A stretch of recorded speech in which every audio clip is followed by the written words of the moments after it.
할렐루야, 반갑습니다. 오늘 천국에 들어가기를 원하십니까? 오늘 예수님께서 이 땅에 다시 오신다면 들린 바도 올라가기를 원하십니까? 천국에 들어가기를 원한다면 마태복음 5장에서 7장까지 산상수훈에 대한 말씀을 우리 예수님께서 하셨는데요, 이 말씀대로 사셔야 합니다.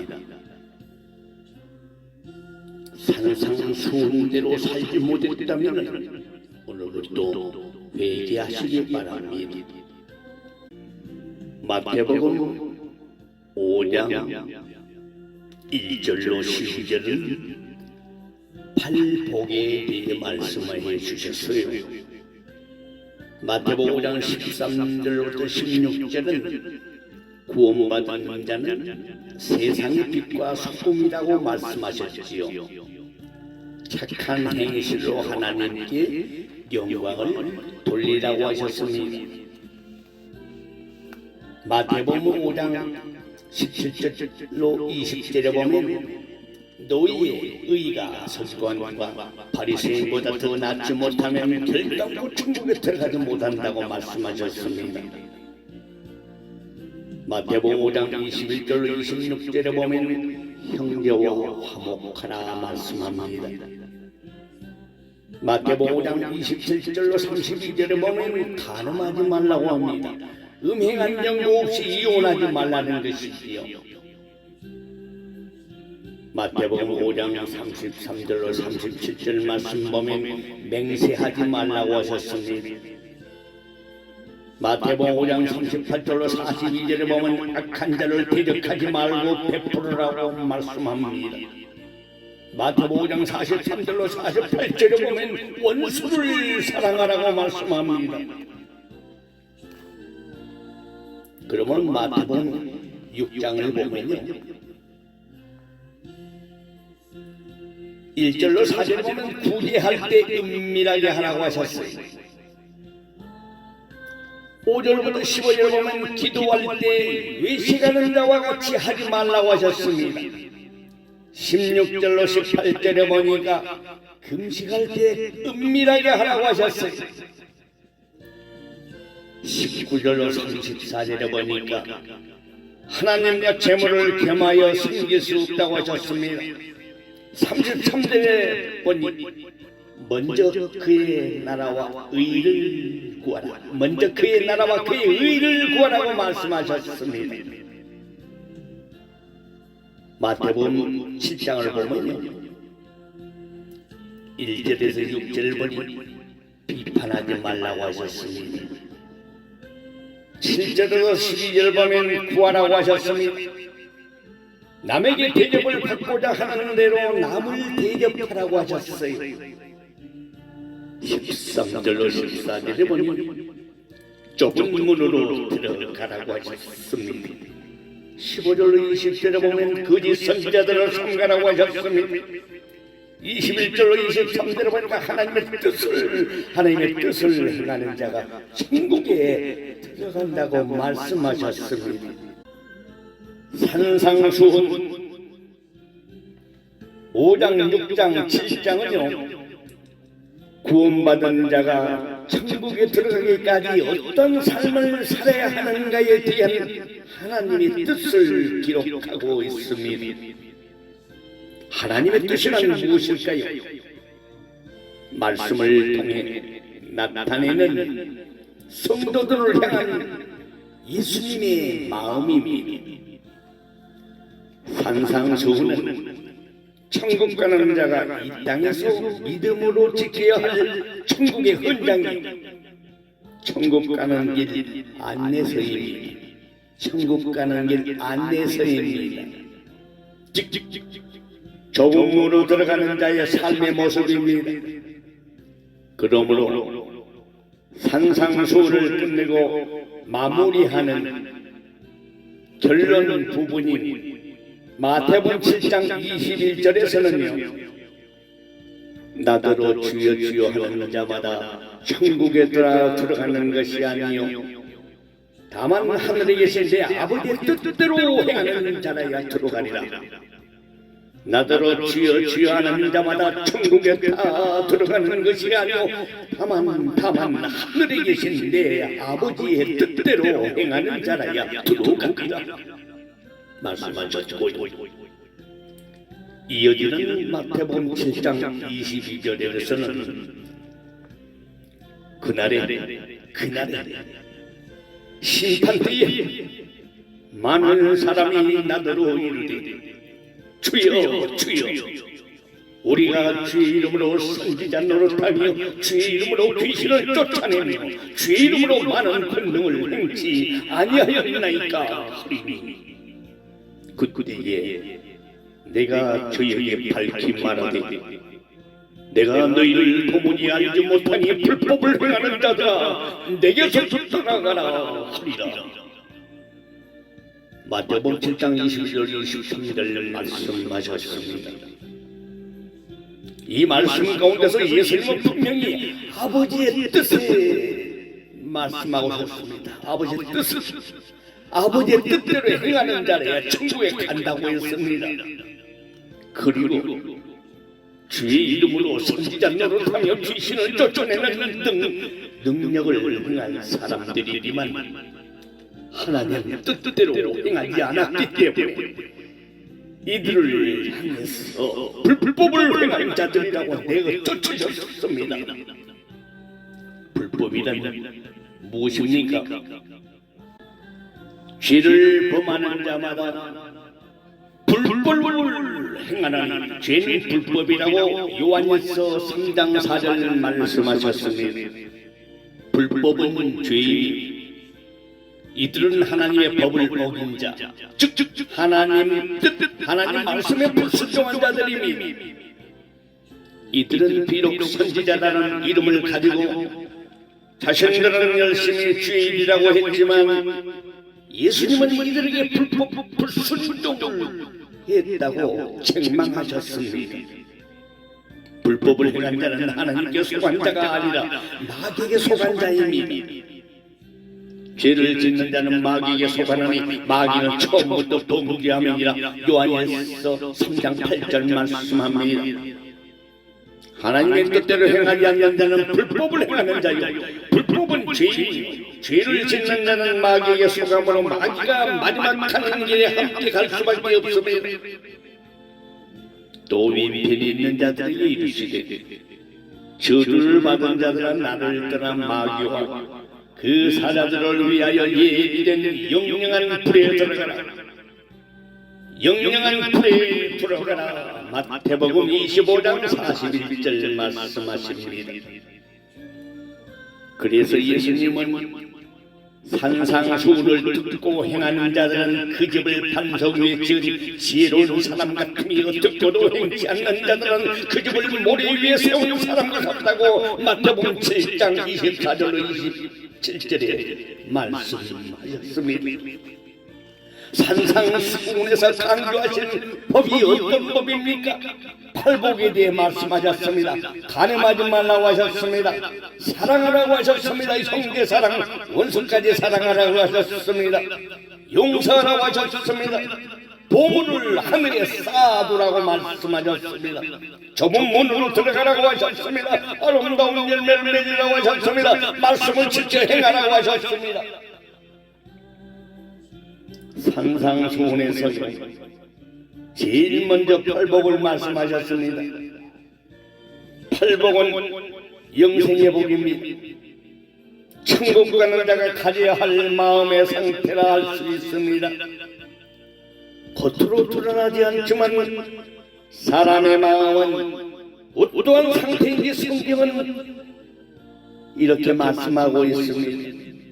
마음을 보라 거짓되고 심히 부패한 것은 마음이라.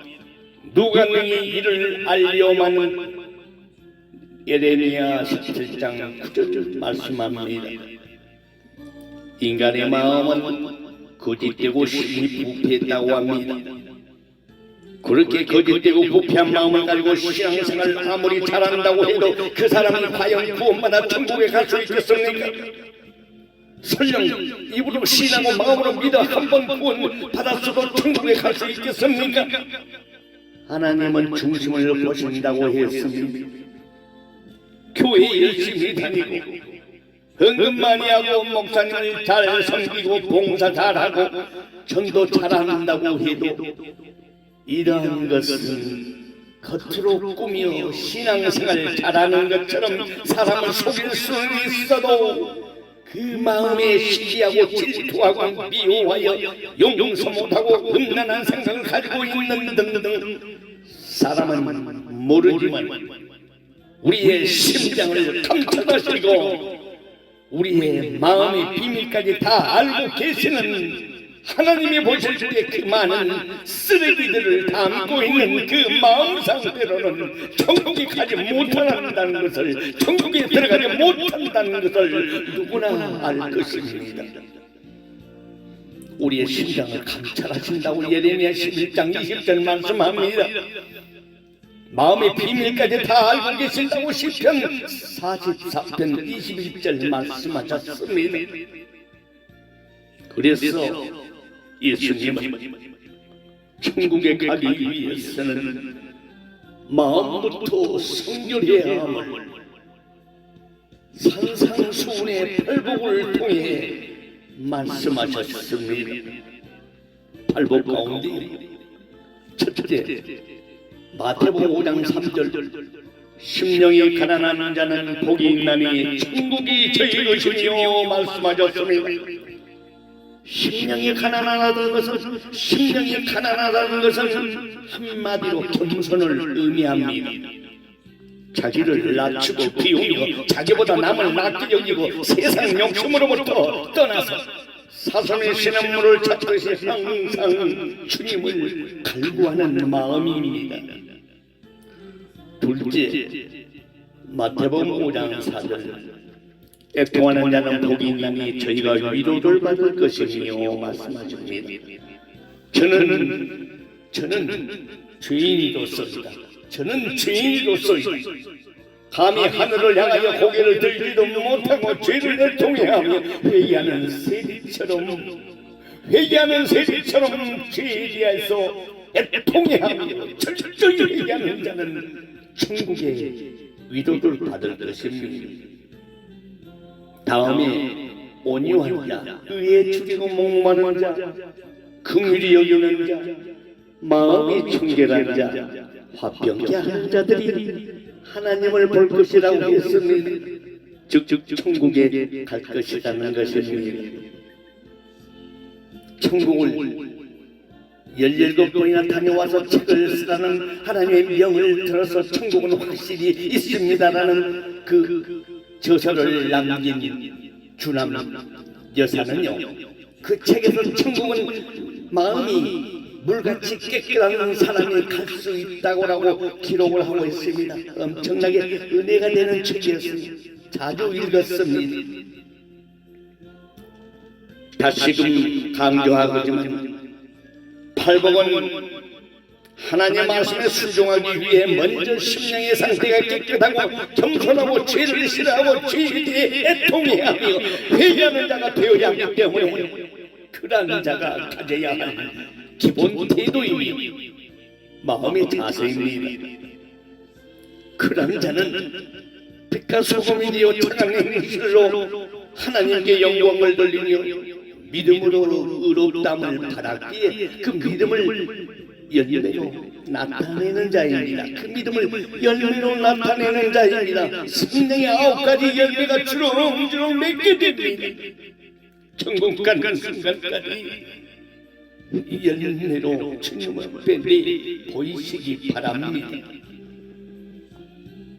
그래서 예수님은요, 천국 가는 자는 서기관과 바리새인보다 더 의가 낫지 않으면 결단코 천국에 들어가지 못한다고 마태복음 5장 20절에 말씀하셨습니다. 입술로만 고백하는 믿음이 아니라 실제 삶 속에서 행함과 진실함으로 그 믿음을 보이라는 것입니다. 이것이 어찌 어찌 행위 구원입니까? 어찌 행위 구원입니까? 마음으로 믿어 구원받은 사람은 천국 가는 길을 가로막았던 원죄에서 사함받아 천국 가는 길이 열렸으니 천국을 가기 위해 하나님 말씀에 순종하여 믿음을 행함으로 증가하고 좋은 열매, 아름다운 열매를 많이 맺어야 합니다. 우리 예수님 말씀하셨으니 좋은 나무마다 아름다운 열매를 맺고 못된 나무가 나쁜 열매를 맺나니 좋은 나무가 나쁜 열매를 맺을 수 없고 못된 나무가 아름다운 열매를 맺을 수 없느니라. 아름다운 열매를 맺지 않는 나무마다 지켜 불에 던지우느니라. 이러므로 그의 열매로 그들을 알리라. 마태복음 7장 17절로 20절에 말씀하셨습니다. 믿음은요 행함으로 보여줘야 온전한 믿음이 되고 그 믿음의 증거로 좋은 열매를 맺게 되니 이 열매 맺는 믿음으로 영원 구원을 얻어 영원한 구원에 이르게 되며 천국에 가게 됨을 확실하게 말씀하신 것입니다. 그러므로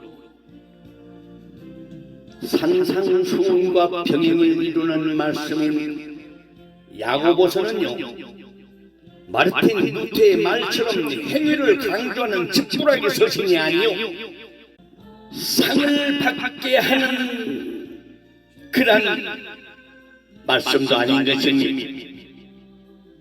산상수훈은 사람이 지킬 수 없으므로 행위로 구원받으려고 하지 말고 믿음으로 구원받으려고 하는 의미에서 반어법을 사용하신 것도 아니니 지켜라 행하라 지켜 행하라는 직설법으로 천국 가는 길을 말씀하신 것입니다. 참된 믿음은 반드시 순종과 열매로 나타나는 것이요 이 믿음이 산 믿음이요 영원 구원의 믿음이라는 것을 성경은 말씀하고 있는 것입니다. 예수님 말씀하셨으니 아들을 믿는 자는 영생이 있고 아들을 순종하지 아니하는 자는 영생을 보지 못하고 도리어 하나님의 진노가 그 위에 머물러 있느니라. 요한복음 3장 36절에 말씀해 주시오. 내 형제들아 만일 사람이 믿음이 있노라고 행함이 없으면 무슨 이익이 있으리요? 그 믿음이 능히 자기를 구원하겠느냐? 허탄한 사람아 행함이 없는 믿음이 헛것인 줄 알고 있다 하느냐? 영혼 없는 몸이 죽은 것 같이 행함이 없는 믿음은 죽은 것이니라. 야고보서 2장 14절과 20절 26절 말씀합니다. 거룩함에 이르는 열매를 맺으면 그 마지막은 영생이라. 로마서 6장 22절 말씀합니다. 그러므로 회개에 합당한 열매를 맺고 속으로 아브라함이 우리의 조상이라 말하지 말라. 내가 너희에게 이르노니 하나님이 능히 이 돌굴로 아브라함의 자손이 되게 하시리라. 이미 도끼가 나무 뿌리에 놓였으니 좋은 열매 맺지 않은 나무마다 찍어 불에 던져오리라. 찍어 불에 던져오리라. 찍어 불에 던져오리라. 마태복음 3장 8절 50절 말씀하셨으면 예수님은 마태복음 5장 17절 말씀에서요 내가 율법이나 선지자나 폐하러온 줄로 생각하지 말라. 폐하러온 것이 아니라 완전케 함이로다 말씀하셨습니다. 물론 율법 가운데 구약의 제사장은 폐하여졌습니다. 동물 제사법은 폐하여졌습니다. 예수님의 오심으로 폐하여졌습니다. 그러나 인간으로서 마땅히 지켜야 할 도덕법과 시민법은 오히려 더 강화되었습니다. 예수님은 말씀대로 율법을 완전케 하려고 오셨기 때문이지요. 구약에서는요 겉으로 나타나는 행위에 의해서만 율법이 적용되었습니다. 그러나 신약에서 예수님이 완전케 하신 법은 겉의 속의 법, 즉 마음까지 지키는 법이 더해졌음을 믿습니까? 마태복음 5장 27절 28절에 보면 또 가늠치 말라는 것을 또 가늠치 말라 하였다는 것을 너희가 들었으나 나는 너희에게 이르노니 여자를 보고 음욕을 품는 자마다 마음에 이미 가늠하였느니라 말씀하셨습니다. 구약에서는 직접 가늠한 자에게 가늠죄가 적용되었지만 신약에서는 마음에 음욕을 품는 자도 마음에 이미 가늠하였다는 것입니다. 이어서 마태복음 5장 29절로 30절 말씀에서는 눈이 범죄하면 빼어내버리고 손이 범죄하면 찍어내버리라고 말씀하셨습니다. 이 말씀은 실제로요 눈을 빼고 손을 찍어버리라는 말씀이 아니고 극단적으로 표현하신 것은 그만큼 철저하게 지켜 행하라는 말씀입니다. 이 말씀의 교훈은 두 가지입니다. 가늠죄를 그만큼 무거운 죄로 여긴다는 것이지요. 그리고 지옥은 불도 꺼지지 않고 구더기도 죽지 않는 곳, 아주 끔찍한 곳이기 때문에 영원히 고통을 받게 되는 무서운 곳이니 절대 지옥만큼은 가서는 안 된다는 말씀입니다. 마가복음 9장 48절에 그러면 특히 가늠죄를 무겁게 여기는 이유는 무엇일까요? 너희 몸이 그리스도의 지체인 줄 알지 못하느냐? 내가 그리스도의 지체를 가지고 창기의 지체를 만들겠냐? 결코 그럴 수 없느니라.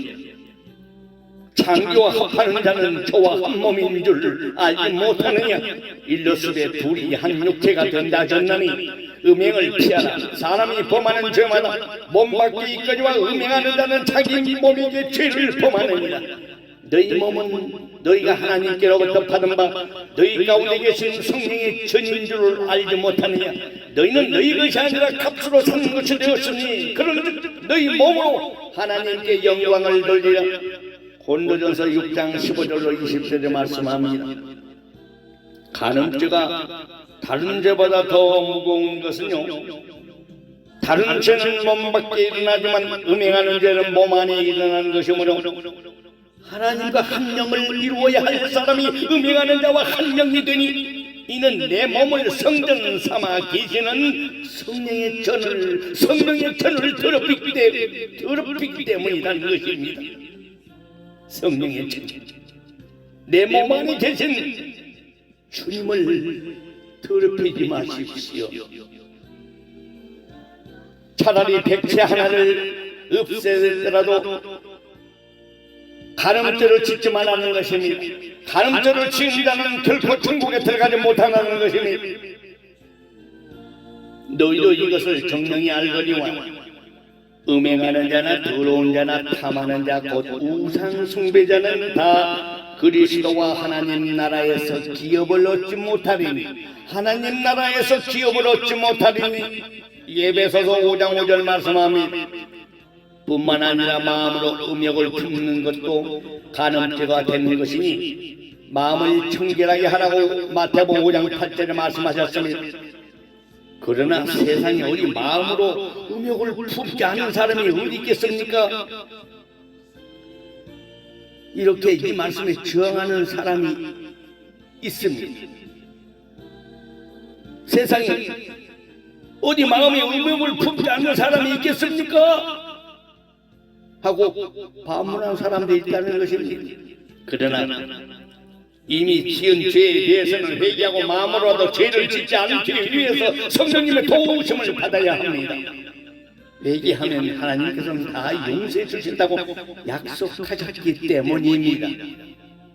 성령을 통해서 회개 영이 임한 자들은요, 날마다 회개합니다. 낮춥니다. 날마다 자기 자신을 죽입니다. 스가랴 12장 10절에 있는 것처럼 그날에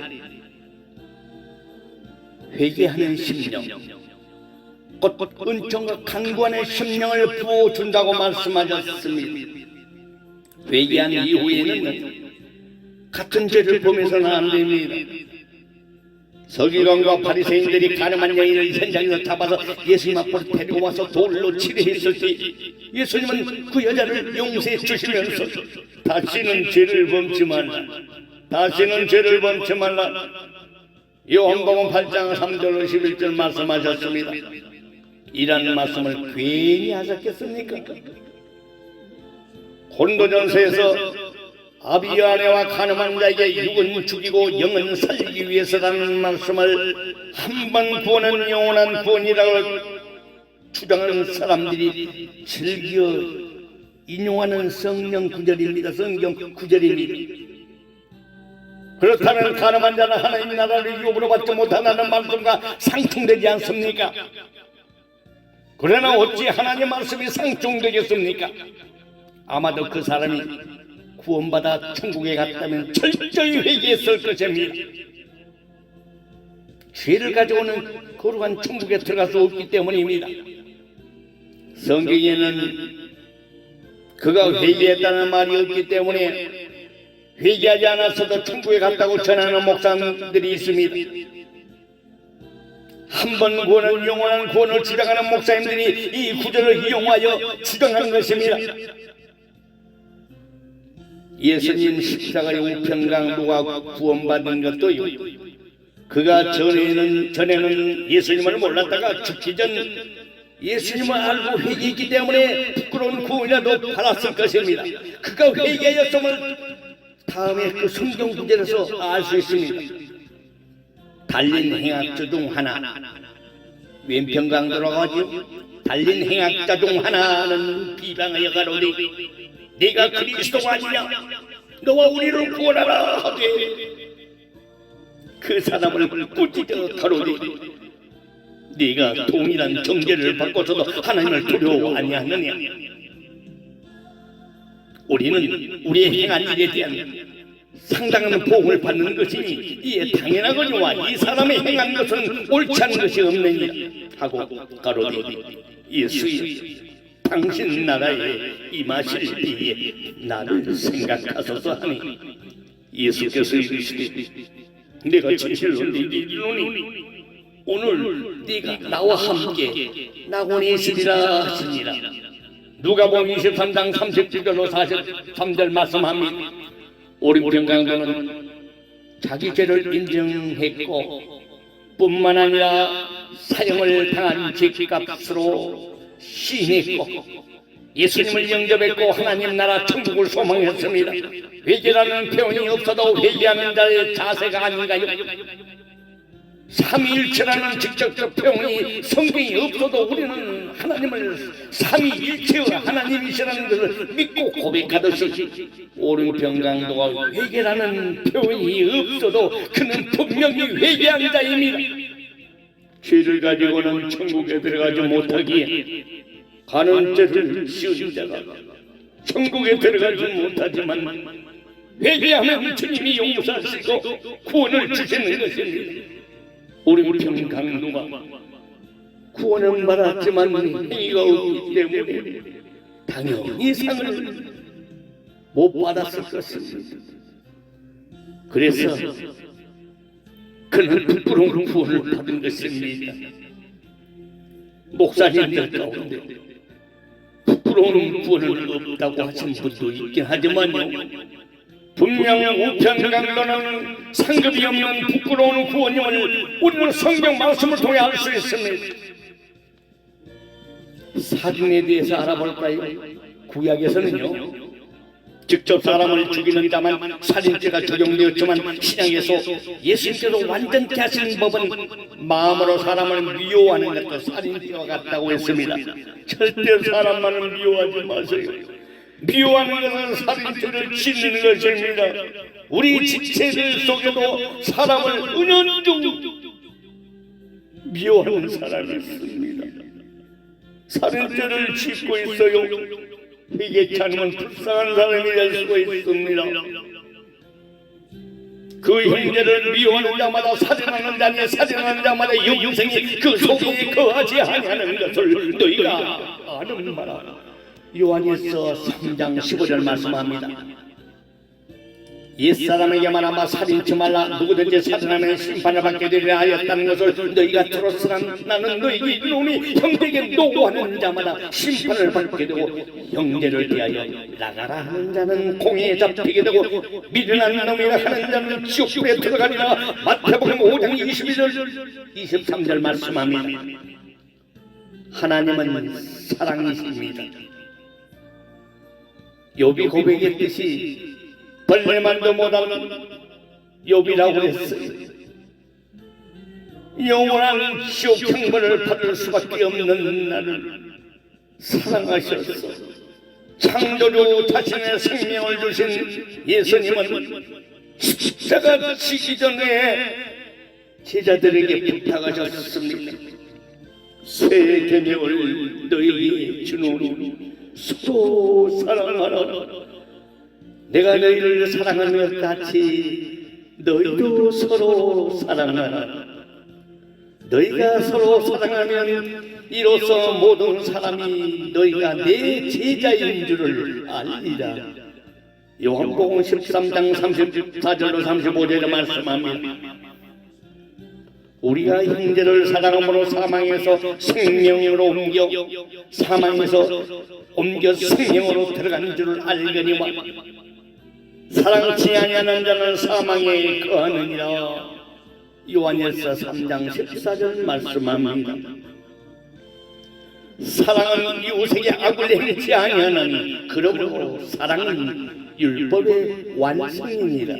로마서 13장 10절 말씀합니다.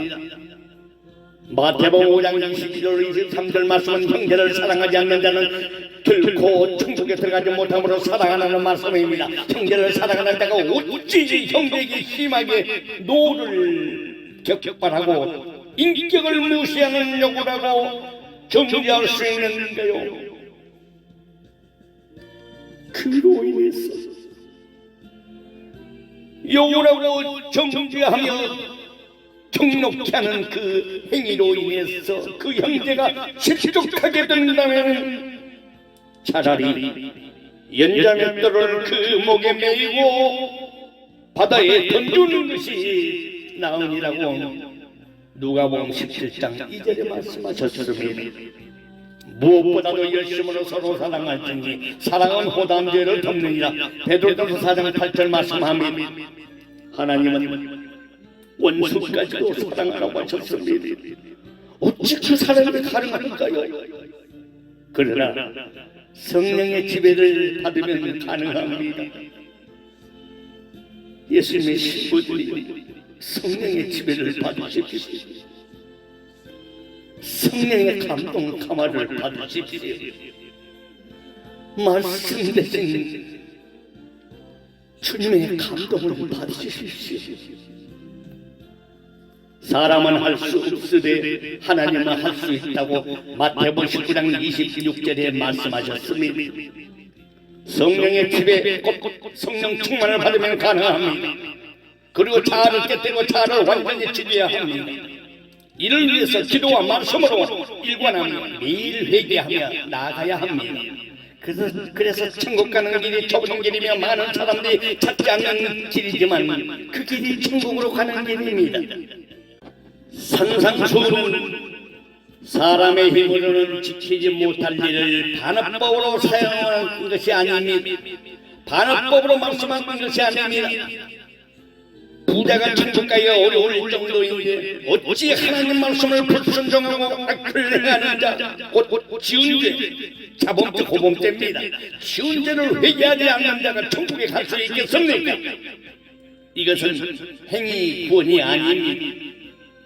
수차례 거듭 말씀드리거니와 온전한 믿음이요 참 믿음이요 산 믿음이요 인자가 올 때의 믿음입니다. 이 믿음으로 천국 가는 것이지 믿음에 의한 행함과 열매 없이 천국에 가지 못합니다. 지금이라도 빨리 열매를 내주십시오. 한 번 구원받은 자는 그 구원을 완전하게 이루기 위해 순종하며 회개하며 끝까지 그 믿음을 지켜야 합니다. 너희의 인내로 너희 영혼을 얻으리라. 너희의 인내로 너희 영혼을 얻으리라. 누가복음 21장 19절 말씀합니다. 또 산상수훈에서 강조하신 법은요, 용서에 관한 것입니다. 용서하지 않으면 결단코 천국에 들어갈 수 없기 때문입니다. 너희가 사람의 과실을 용서하면 너희 천국께서도 너희 과실을 용서하리니와 너희가 사람의 과실을 용서하지 않으면 너희 아버지께서도 너희 과실을 용서하지 아니하시리라. 마태복음 6장 14절로 15절로 말씀합니다. 우리의 죄가 용서받지 못하면 우리는 천국에 갈 수 없습니다. 죄를 가지고는 천국에 들어갈 수 없기 때문입니다. 예수님께서 십자가 대속에 죽으심으로 우리의 과거, 현재, 미래의 죄를 다 용서하셨다는데 형제의 죄를 용서하지 아니하면 우리의 죄도 용서받지 못한다니 무슨 말씀입니까? 이 말씀을 통해서 십자가 대속의 죽음은 우리를 원죄에서 완전히 구원하셨지만 차범죄에 대해서는 회개하여 용서를 받아야 된다는 뜻임을 알 수 있습니다. 그러니 미래의 죄까지 다 용서하셨으니 한 번 구원은 영원한 구원이라고 주장하는 사람이 있다면 이거는 성경으로 위배되는 주장입니다. 여러분, 산상순에 귀중한 말씀이 있습니다. 보물을 하늘에 쌓아두라고 하셨습니다. 보물을 하늘에 쌓아두십시오. 보물을 하늘로 송금하십시오. 마태복음 6장 24절입니다. 한 사람이 두 주인을 섬기지 못할 것이니 혹 이를 미워하며 저를 사랑하거나 혹 이를 중히 여김이 저를 경히 여김이라. 너희가 하나님과 재물을 겸하여 섬기지 못하느니라. 아멘. 하나님보다 더 사랑하는 것은 우상 숭배와 같다고 말씀하셨습니다. 재물이 많은 사람은 그 재물을 바르게 사용해야 함에도 자신의 일락이나 쾌락을 위하여 쓰거나 재물이 풍부함으로 방탕한 생활을 하여 타락하는 경우가 많습니다. 물질에 대해서 성경은 어떻게 말씀하고 있는가요? 모든 물질은 하나님의 것입니다. 학개서 2장 8절 말씀하지요. 은도 내 것이요 금도 내 것이니라. 만군의 여호와의 말입니다. 아멘. 재물을 얻을 능력을 주신 것도 하나님이십니다. 네 하나님 여호와를 기억하라. 그가 네게 재물을 얻을 능력을 주셨음이니라. 신명기 8장 18절 말씀합니다. 결국 이 세상도 모든 재물도 하나님의 것이니 본인이 일해서 돈을 벌었다고 할지라도 그 능력을 하나님이 주셨다는 것입니다. 내가 가지고 있는 모든 재물은 결국 하나님의 것이며 그 재물을 위탁받은 우리는 청지기라는 것입니다. 청지기가 주인의 재물을 마음대로 낭비하거나 제 것이라고 주장하는 것은 하나님의 것을 도둑질하는 결과가 된다고 할 수 있습니다. 성경은 부자에 대해 경고하는 말씀이 참 많습니다. 부자는 천국에 들어가기가 낙타가 바늘기로 나가는 것보다 더 어렵다고 했습니다. 누가복음 18장 24절로 25절이요. 성경에 나오는 세 부자의 태도에 대해서 잠시 살펴보면요. 성경에 나오는 세 부자의 태도를 잠시 살펴보면요. 첫 번째 부자와 나사로, 잘 아는 말씀이지요. 누가복음 16장 19절로 31절 말씀입니다. 한 부자가 있어 자색 옷과 고운 배옷을 입고 날마다 호화를 연락하는데 나사로라 이름하는 한 거지가 흔들어가며 그 부자의 대문에 누워 부자의 상에서 떨어지는 것으로 배불리려 하며 심지어 개들이 와서 그 흔들을 핥더라. 세월이 흘러 거지 나사로도 부자도 모두 죽었습니다. 그런데 부자가 음부에서 지옥에서 고통 중에 멀리 바라보니 거지 나사로가 아브라함의 품에 있는 것을 보고 부자는 아브라함에게 부탁하고 내가 불꽃 가운데 내가 지옥 불꽃 가운데서 고민하니 내가 지옥 불꽃 가운데서 고민하니 나사로의 손가락 끝에 물을 찍어서 나사로의 손가락 끝에 물을 찍어서 자신의 혀를 서늘하게 해달라고 간청합니다.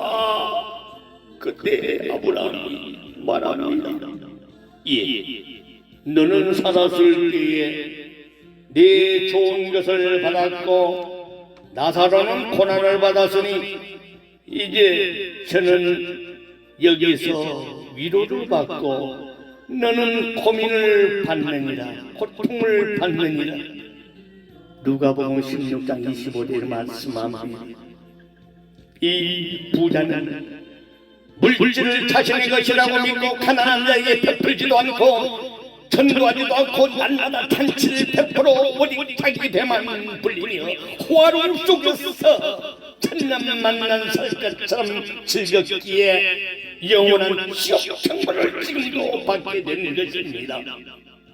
성경학자들의 조사에 의하면 이게 실제로 있었던 실화였답니다. 그 다음에 두 번째 부자 삭개오 볼까요? 부자 삭개오라 이름하는 자가 있으니 세리장이여 또한 부자라. 누가복음 19장 2절을 말씀합니다. 삭개오가 서서 주께 여짜오되 주여 보시옵소서 내 소유의 절반을 가난한 자들에게 주겠사오며 만일 이것을 토색할 일이 있으면 4배나 갚겠나이다. 예수께서 이르시되 오늘 구원이 이 집에 이르렀으니 오늘 구원이 이 집에 이르렀으니 이 사람도 아브라함의 자손이니로다. 누가복음 19장 8절 9절 말씀합니다. 삭개오는 자신의 재물의 절반을 가난한 자에게 주고 남의 것을 토색하고 남의 것 빼앗은 것이 있으면 남의 것을 빼앗은 것이 있으면 4배로 갚겠다고 했을 때 예수님은 그에게 구원을 선포하셨습니다. 그는 예수님을 만나기 전에는 자신의 뿔을 마음대로 사용했을지라도 예수님을 만난 후에 변화되어 위와 같이 결단했을 때 예수님은 그에게 구원을 선포하신 것입니다. 구원을 선포하신 것입니다. 천국 백성 되었다는 것입니다. 그 다음에 세 번째 부자 청년을 봅시다. 마태복음 19장 16절에 22절이죠. 어떤 사람이 직접 와서 선생님 내가 무슨 선한 일을 하여 영생을 얻을까? 예수께서 가라사대 어찌하여 선한 일을 내게 묻느냐? 선한 이는 오직 한 분이시니라. 네가 생명에 들어가려면 계명을 지키리라. 가로되 어느 계명이니까? 예수께서 가라사대 간음하지 말라, 도둑질하지 말라, 거짓 증거하지 말라, 네 부모를 공경하라, 내 이웃을 내 몸과 같이 사랑하라 하시는 것이니라. 그 청년이 가로되 이 모든 것을 내가 지켰사오니 아직도 무엇이 부족합니까? 예수께서 가라사대 네가 온전하고자 할진대 가서 네 소유를 팔아 가난한 자들에게 주라.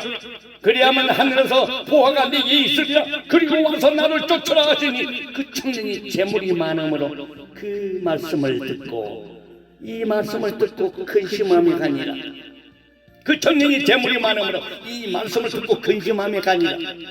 결국요 이 부자 청년은 십계명은 잘 지켰으나 자신의 뿔을 자신의 가진 것을 포기하지 못해 즉 하나님이냐 재물이냐 선택할 때 재물을 선택한 경우가 되었던 것입니다. 위 세 가지 유형 부자들의 상태를 예수님은 산상수훈을 통해 잘 말씀하셨습니다. 하나님과 재물을 겸하여 섬기는 자는 천국에 들어갈 수 없다는 것을 교훈하신 것입니다. 물론 믿는 자가 다 재산을 포기하라는 말씀은 아닙니다. 재물을 하나님보다 더 사랑하지 말라는 교훈입니다. 그리고 재물은 청지기로서 잘 관리해서 영원 구원한 데 쓰라는 것입니다. 복음 전파의 도구로 사용하라는 것입니다. 예수님은 좁은 문으로 들어가라고 하셨습니다. 천국 좁은 문으로 들어가라고 하셨습니다. 좁은 문으로 들어가라 멸망으로 인도하는 문은 크고 그 길이 넓어 그리로 들어가는 자가 많고 생명으로 인도하는 문은 좁고 길이 협착하여 찾는 이가 적음이니라. 마태복음 7장 13절 14절 말씀합니다. 산상수훈은 과연 지키기 힘든 말씀들입니다. 그렇다고 여러분 이 지키기 어려운 산상수훈을 내팽개쳐버려야 될까요? 여러분 잘 지켜야 됩니다. 천국이 예수 믿는다고 아무나 다 들어가는 곳일까요? 천국은 적은 무리가 간다고 말씀하셨고 자신이 천국에 들어가고 싶어도 들어가기 힘든 곳이라고 말씀했습니다. 그래서 그 문이 좁은 문이요 길이 협착하여 찾는 이가 적다고 했습니다. 천국 가는 자가 적다는 것입니다. 반대로 넓은 문은 크고 그 길이 넓어 쉽게 들어가는 편안한 길이라서 들어가는 자가 많다는 것이지만 그 끝은 멸망의 길이요 지옥으로 향하는 길이며 좁은 문은 생명의 길이요 그 끝은 천국이라는 것입니다. 좁은 문으로 들어가길 원하십니까? 좁은 문을 빨리 찾으시기 바랍니다. 좁고 협착하여 그 길은 힘들고 어렵지만 예수 믿는 저와 여러분들은 그 길로 가야 합니다. 주님을 소망하고 기다리는 자들은 그 길로만 가야 합니다. 천국 가는 생명의 길이기 때문입니다. 그 생명의 길로 가기 위해서는 어떤 자가 되어야 하겠습니까? 거룩한 자가 되어야 합니다. 거룩하십시오. 거룩은 구별됨을 의미합니다. 하나님은 크리스천들에게 주님을 믿고 소망하는 예수님의 신부들에게 거룩한 자가 되기를 요구하셨습니다. 그 이유는 거룩한 삶이 없이는 천국에 들어갈 수가 없기 때문이지요. 내가 거룩하니 너희도 거룩할지어다. 베드로전서 1장 16절 말씀합니다. 모든 행실에 거룩한 자가 되라. 베드로전서 1장 15절 말씀합니다. 모든 사람으로 더불어 화평함과 거룩함을 쫓아가 이것이 없이는 아무도 주를 보지 못하리라. 히브리서 10장 14절 말씀하셨습니다. 구체적으로 거룩한 삶이란 어떠한 삶을 의미합니까? 세상을 멀리하는 사람입니다. 세상을 멀리하는 삶입니다. 하나님은 우리에게 세상을 사랑하지 말라고 하셨습니다. 이는 세상을 멀리하여 세속에 물들지 말라는 의미입니다. 이 세상에 있는 것들을 사랑하지 말라. 누구든지 세상을 사랑하면 아버지의 사랑이 그 속에 있지 아니하니 이는 세상에 있는 모든 것이 육신의 정욕과 안목의 정욕과 이생의 자랑이니 다 아버지께로 쫓아오는 것이 아니요 세상으로 쫓아오는 것이라. 이 세상도 그 정욕도 지나가되 오직 하나님의 뜻을 행하는 이는 영원히 거하느니라. 아멘. 요한일서 2장 15절로 17절 말씀합니다. 이 말씀에서 세상에 있는 모든 것은 육신의 정욕과 안목의 정욕과 이생의 자랑이니 이것들을 쫓지 말고 즉 행하지 말고 아버지의 뜻을 행하라고 하시는 것입니다. 그것이 영원히 거하는 길, 천국 가는 길, 예수님 그 다시 오시는 때를 맞이하여 길림받아 올라가는 길이라는 것입니다. 그러면 육신의 정욕이란 무엇일까요? 육신의 정욕이 무엇이요? 육신을 즐겁게 하는 것, 즉 감각적, 쾌락적, 감각적, 쾌락적 오감을 만족시키는 것, 음욕과 호색과 더러운 것과 술참과 팡팡함 등입니다. 이러한 것들을 행하는 자는 하나님의 나라를 유혹으로 받을 수 없다고 말씀했습니다. 갈라디아서 5장 19절로 21절이요. 하나님을 기쁘시게 할 수 없습니다. 이런 자들 하나님을 기쁘시게 할 수 없다고 로마서 8장 8절 말씀합니다. 하나님과 원수가 된다고 했습니다. 로마서 8장 7절이에요. 야고보서에서도 세상과 벗된 것이 가늠함이 하나님과 원수가 된다고 야고보서 4장 4절 말씀했습니다. 안목의 정욕이 무엇입니까? 육신의 정욕을 보았는데 안목의 정욕이 무엇이? 눈으로 보고 즐기는 것, 텔레비 보는 것, 오락하는 것, 바둑 두는 것, 게임하는 것, 영화 보는 것, 인터넷 즐기는 것, 핸드폰 사랑하는 것, 쇼핑하는 것, 여행하는 것, 이런 것들을 즐기는 것이 마지못해서 즐겼다고요? 불쌍한 사람이 될 수 있습니다. 어쩔 수 없다고 핑계대지 마십시오. 회개하십시오.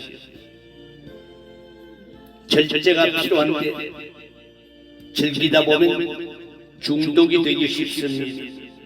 저도 다 경험해 본 바입니다. 그러면 자제하기 어렵고 사탄에 종노릇하게 된다는 사실 꼭 기억하시기 바랍니다. 중독 때문에 자제하기 어렵습니다. 절제하기 어려워요.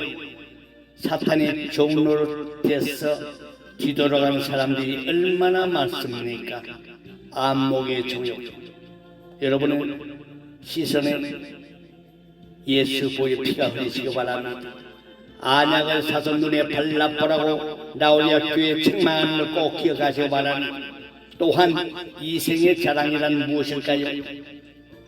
높은 신분이나 권력을 자랑하고 부유한 재산이나 뼈대 있는 가문을 자랑하고 높은 학벌이나 지식을 자랑하고 자식 자랑, 돈 자랑 이런 것들입니다.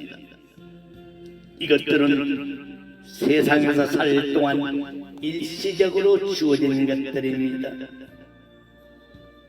이것들을 자랑하면 허탄한 것이요 악이라고 했습니다. 이제 너희가 허탄한 자랑을 하니 이러한 자랑은 다 악한 것이라. 야고보서 4장 16절 야고보서 4장 16절 말씀합니다.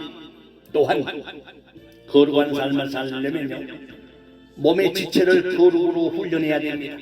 거룩한 삶을 살려면 몸의 지체를 거룩으로 훈련해야 됩니다.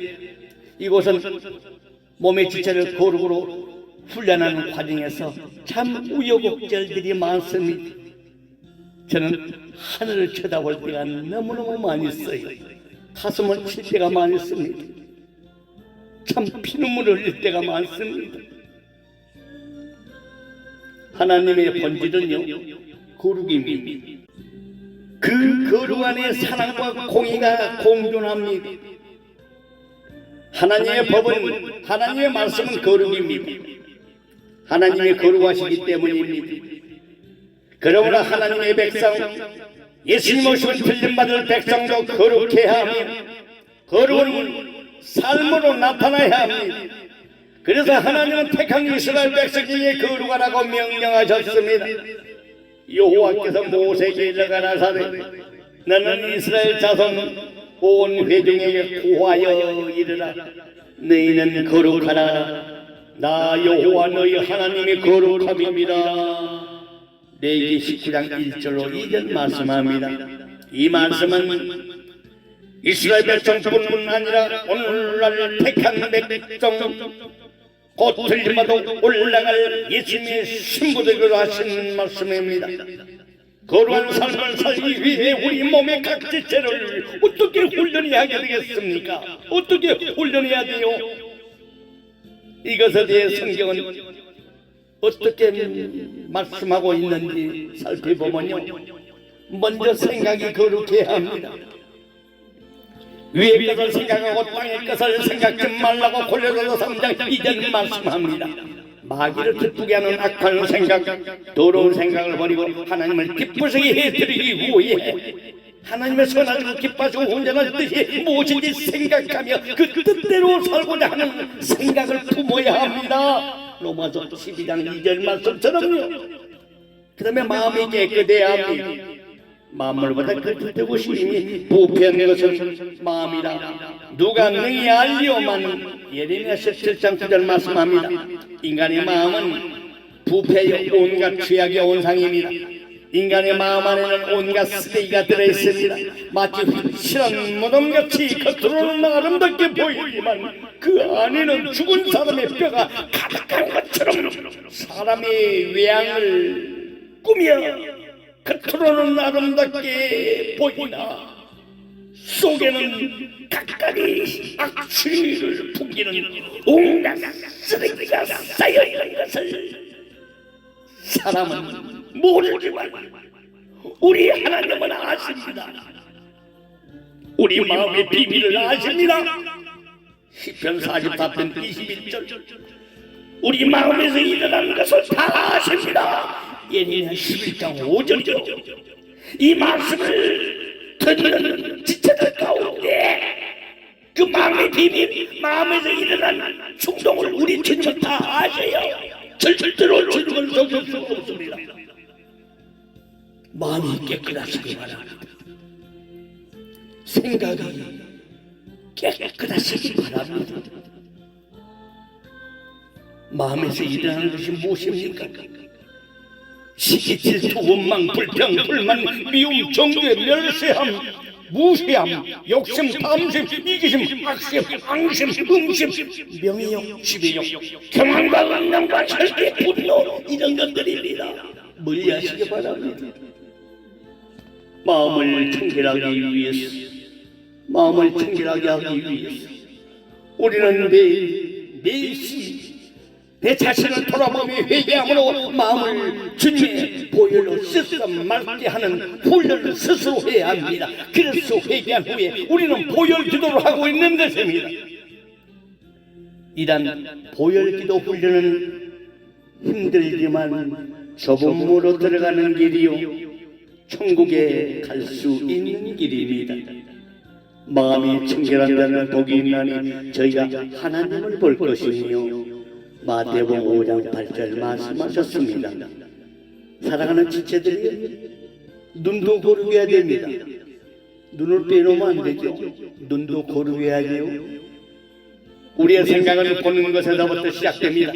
보는 것이 뇌를 통해서 생각 속에 저장되고요. 그것이 마음으로 내려가 자리를 잡아서 우리의 행동으로 나타납니다. 하나님의 선한 목적에 의해 창조된 인간의 육체 가운데 한 지체로 창조된 인간의 눈은 아무 것이나 보라고 만든 것이 아닙니다. 보아야 할 것만 봐야지 보지 말아야 할 것을 보게 되며 그로 인해서 걷잡을 수 없는 죄악의 수렁에 빠지게 되는 것입니다. 컴퓨터가 지배하는 지금 세상에서 초등학생들의 방 안까지 들어와 있는 컴퓨터 안에 설치된 인터넷을 자유자재로 볼 수 있는 상황인지라 불건전한 것들도 정말 많이 내장되어 있습니다. 게임은 물론 성적인 것까지 자리하고 있습니다.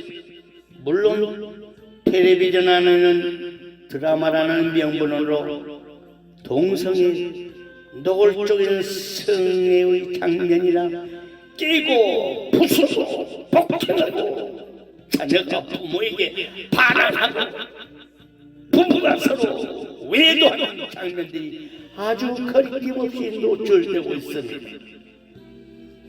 우리의 뇌는 눈으로 본 영상을 내내 간직하고 있다가 생각으로 어느 순간 자리 잡아 그 어느 순간에 충동으로 다가오기도 합니다. 때문에 보는 것도 가려서 보아야 됩니다. 눈도 고르게 훈련이 필요합니다. 어떤 지체가 몇 년 전 제게 상담하러 왔었어요. 눈을 마주보니까 눈에 초점이 안 맞춰져. 바로 지옥의 영을 가진 눈입니다. 회개하라고 첫 대면자를 보고 눈을 보고 말씀드렸습니다. 물론 그중에는 목사님들도 계셨습니다. 회개하는 자는 지금도 이 자리에 있고 그렇지 않는 분들은 멀리 가셨습니다. 멀리 가셨어요. 호화라에 즐겼던 부자가 갔던 그곳으로도 가신 분들이 있습니다. 눈을 초점을 못 맞춰요. 나 좀 봅시다. 눈 초점을 좀 맞춰주세요. 왜냐면 눈이 거룩하지 못했거든요. 육신의 정욕, 안목의 정욕, 이생의 자랑으로 꽉 차 있기 때문에 그렇다는 것입니다. 사랑하는 여러분, 우리 예수님께서 뭐라고 했습니까? 너희가 소경되었다면 죄가 없으려니와 본다고 하니 너희 죄가 그저 있느니라. 요한복음 9장 41절 말씀합니다. 또한 눈도 고르겠습니까? 그럼 귀도 고르게 해야 돼요. 귀도 고르게 합니다.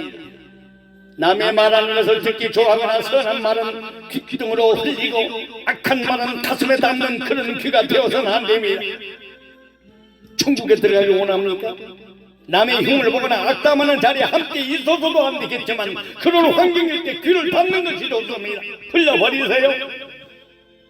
그것도 훈련입니다. 쭉 우리가 훈련 잘 받고 있습니다.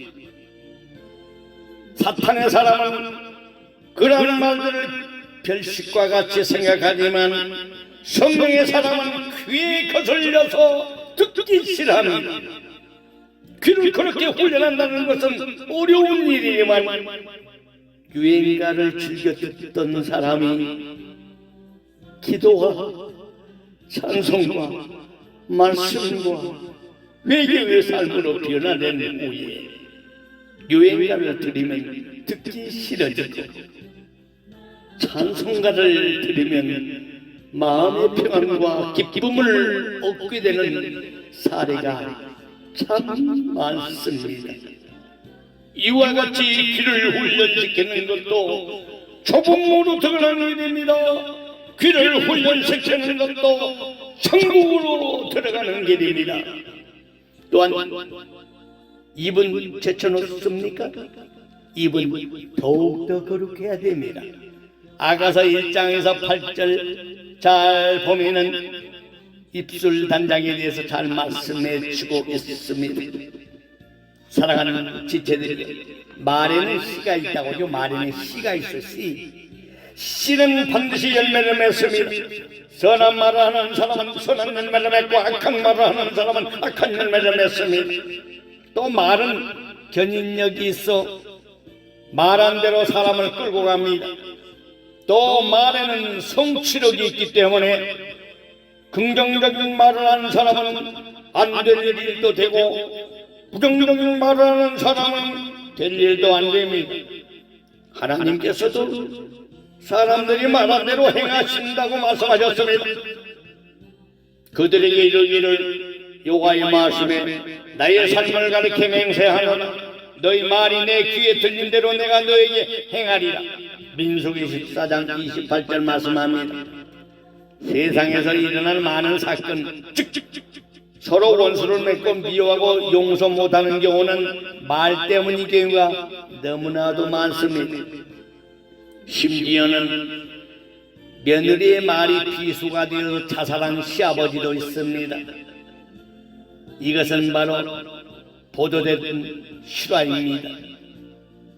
임종을 앞둔 모 권사님의 댁에 담임 목사님이 신방하셨는데 그 권사님은 죽기 전까지 며느리의 말에 입은 상처를 한으로 품고 있었기에 목사님이 세상 떠나시기 전에 용서하리라고 권했는데도 그 권사님은 끝까지 용서를 못하셨다는 말씀을 설교 시간에 들은 적이 있습니다. 사랑했던 부부가 막말로 틈이 생겨서 이혼하는 경우도 있습니다. 말 한마디로 형제가 서로 담을 쌓고 말 한마디가 형제가 서로 담을 쌓고 그렇게 지내는 경우도 있고요. 이웃 간에 서로 원수가 되는 경우도 있습니다. 성도들 간에 서로 원수가 되는 경우도 있습니다. 예수님의 성도들 간에 서로 원수가 되는 경우가 있습니다. 가족 간에도 원수가 되는 경우가 있습니다. 저는 곧 불의요, 불의의 세계라. 혀는 우리 지체 중에서 온몸을 더럽히고 생의 바퀴를 부사르나니 그 사르는 것이 지옥불에서 나느니라. 혀는 능히 길들일 사람이 없나니 쉬지 아니하는 악이요 죽이는 독이 가득한 것이라. 야고보서 3장 6절에서 8절 말씀합니다. 죽고 사는 것이 혀의 권세에 달렸나니 혀를 쓰기를 좋아하는 자는 그 열매를 막으리라. 잠언 18장 21절 말씀합니다. 느추함과 어리석은 말이나 희롱의 말이 마땅치 아니하니 돌이켜 감사하는 말하라. 감사하는 말하라. 에베소서 5장 4절 말씀합니다. 성경에는 이외에도 말에 관한 구절이 매우 많습니다. 성경에 나온 말에 관련된 성구만 가지고도요, 여러분 한 권의 책을 좋게 만들 수 있을 정도입니다. 말이 얼마나 중요냐, 인생에 미치는 영향이 크다는 것을 우리는 알아야 됩니다. 그 다음에 손과 발도 거룩해야 합니다. 손이나 발도 남의 싫어하는 일을 하거나 하지 말아야 할 죄 짓는 일은 하지 말고 가지 말아야 할 것은 가지 말아야 할 것입니다. 인터넷에 들어가 포르노를 보거나 술집에 자주 들어가도록 화를 자초하거나 만나지 말아야 할 사람의 발걸음을 옮기거나 들어가지 말아야 할 곳에 팔을 들여놓거나 이 세상은 손과 발이 거룩하지 못해 더럽고 추한 죄를 짓게 되는 경우가 참 많습니다. 성도는 거룩한 삶을 살아야 하기에 모든 지체가 거룩해야 됩니다. 들림받을 순문하면 더욱 거룩해야 됩니다. 이러한 거룩에 대한 훈련은요, 좁은 문으로 들어가는 길입니다. 세상 사람들이 어렵게 생각하고 힘들어하는 일을 천국을 소망하는 기독교인들은 더 열심히 해야 됩니다. 열심히 실천해야 합니다. 예수님이 좁은 문으로 들어가라고 하셨고 그 길은 생명의 길, 천국 가는 길이라고 말씀하셨기에 그 말씀에 순종해야 천국 백성이 되는 것입니다. 그런데 이것을 행위구원이라고 몰아붙이고요, 천국의 길로 인도하시기 위해 직접 행하라고 하신 그 하나님의 말씀을 왜곡시키는 사람들은 예수님의 말씀을 멸시하는 죄요, 말씀이신 예수님을 부인하는 죄입니다. 여러분, 한 번 구원받은 자는 어떤 죄를 짓고 회개하지 않아도 절대 지옥 가지 않는다는 말을 믿고 따라가는 사람들이 있습니다. 무서운 사람들입니다. 지옥 갈 영혼들입니다. 또한 너희 지체를 불의의 병기로 죄에게 드리지 말고 오직 너희 자신을 죽은 자 가운데서 다시 산 자같이 하나님께 드리니 너희 지체를 의의 병기로 하나님께 드리라. 로마서 6장 13절 말씀합니다. 너희 육신이 약함으로 내가 사람의 예대로 말하노니 전에 너희가 너희 지체를 부정과 불법에 드려 불법에 이른 것 같이 이제는 너희 지체를 그에게 종으로 드려 거룩함이 이르라. 로마서 6장 19절 말씀합니다. 사랑하는 지체들이, 이 말씀을 듣는 지체들이, 이 종은 하나님의 말씀을 들어서 외칩니다. 세상에 있는 모든 것은 한시적이요, 결국 다 사라지는 것들입니다. 소돔성 같은 세상입니다. 노아의 때요 롯의 때입니다. 잠시 사람들이 세상에 머물 동안에는 지금 무엇을 하고 있습니까? 여러분, 영혼에 비하면 한순간에 지나지 않는 지금 짧은 기간들이 지나가고 있습니다. 끓여먼지어 백사장 모래의 한 톨에 지나지 않습니다. 그래서 인생을 정하기를 다이동한 풀과 같다고 했습니다. 시편 103편 15절에 그림자와 같다고 시편 39편 6절 말씀합니다. 진토와 흙과 같다고 시편 103편 14절 말씀합니다. 베드로는 풀과 같다고 베드로전서 1장 24절 말씀했습니다. 나그네와 같다고 했습니다. 베드로전서 1장 17절이에요. 야고보는 안개와 같다고 야고보서 4장 14절 말씀했습니다. 세상은 영원한 천국에 가기 위해 잠깐 머무는 임시장소일 뿐입니다. 그런데 임시장소에서 머물 때 하나님 말씀에 순종하며 하나님의 뜻을 따라 살았느냐, 아니면 민노라고 하면서도 하나님 말씀에 불순종하며 세상을 쫓아 살았느냐, 이것이 중요합니다. 두 사이에서 머뭇거리면 안 됩니다.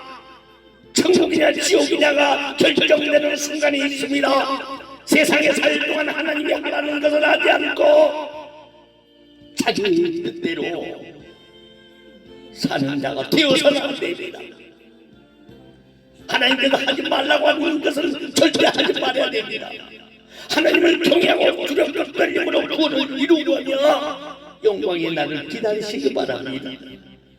이 세대를 본받지 말고 오직 마음을 새롭게 함으로 변화를 받아 하나님의 선하시고 기뻐하시고 운전하시는 뜻이 무엇인지 분별하라. 로마서 12장 2절 말씀합니다. 그 깊으신 뜻대로 행해야 하리라. 아멘. 평강의 하나님이 너희로 친히 너희로 온전히 거룩하게 하시고 또 너희 온 영과 혼과 몸이 우리 주 예수 그리스도 강림하실 때에 흠없게 보존되기를 원하느니라. 너희를 부르시는 이는 미쁘시니 그가 또한 이루시리라.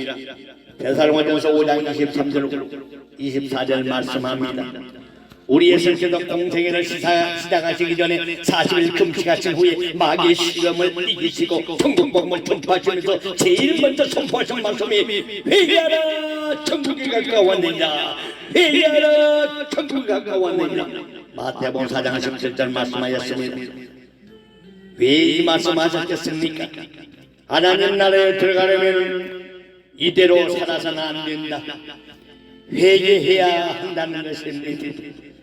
그러면 어떤 사람들의 주장대로 우리의 과거, 현재, 미래, 죄까지 다 사해지는데 굳이 회개하라고 하실 필요가 있겠습니까? 그런데 예수님뿐만 아니라 예수님의 길을 예배하기 위해 예수님보다 6개월 먼저 온 세례 요한도 광야에서 제일 먼저 외친 말씀이 회개하라 천국이 가까웠느니라. 마태복음 3장 2절 말씀했습니다.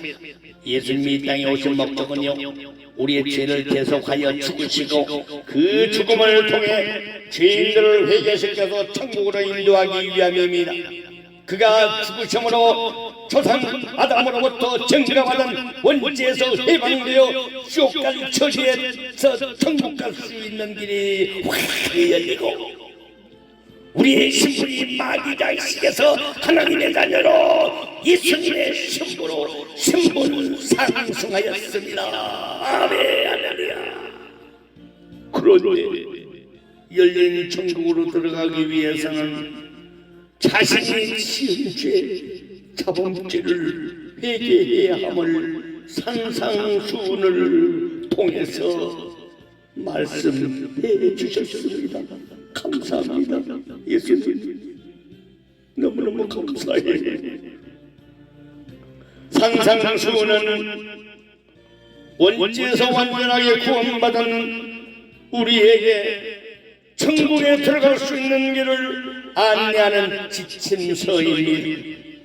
이제 여러분 마귀의 일을 모두 벗어버리고 성령으로 거듭나서 자아를 온전히 십자가에 못 박아 세상 풍습을 쫓아가던 죄된 길에서 돌이켜 피 흘리기까지 지워싸우며 하나님의 자녀답게 예수님의 성부답게 하나님 말씀에 순종하여 비오라는 경건한 삶을 살다가 우리의 자녀다시 오시는 날 모두 다 공중으로 들림받아 올라가지 주님의 이름으로 축원합니다.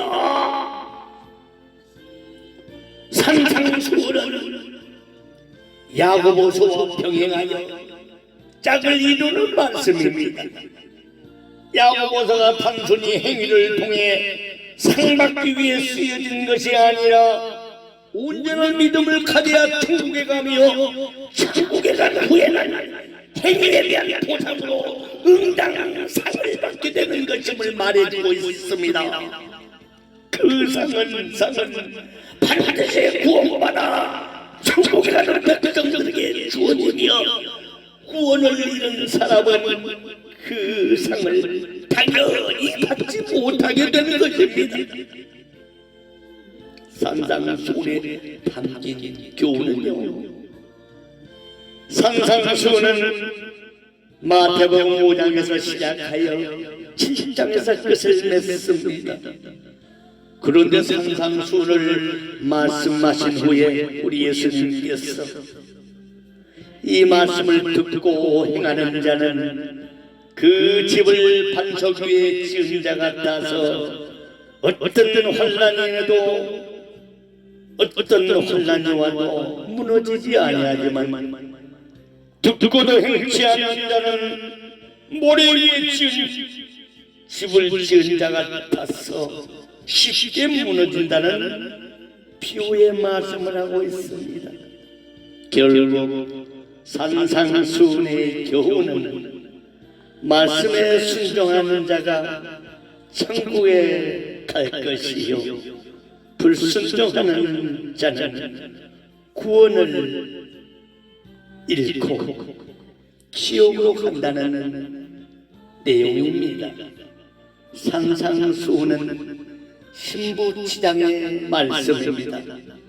천국을 기업으로 받을 지체들이여, 주님을 소망하는 지체들이여, 산상수훈의 말씀을 꼭 보고 들으셔서 우리 주님 다시 오시는 날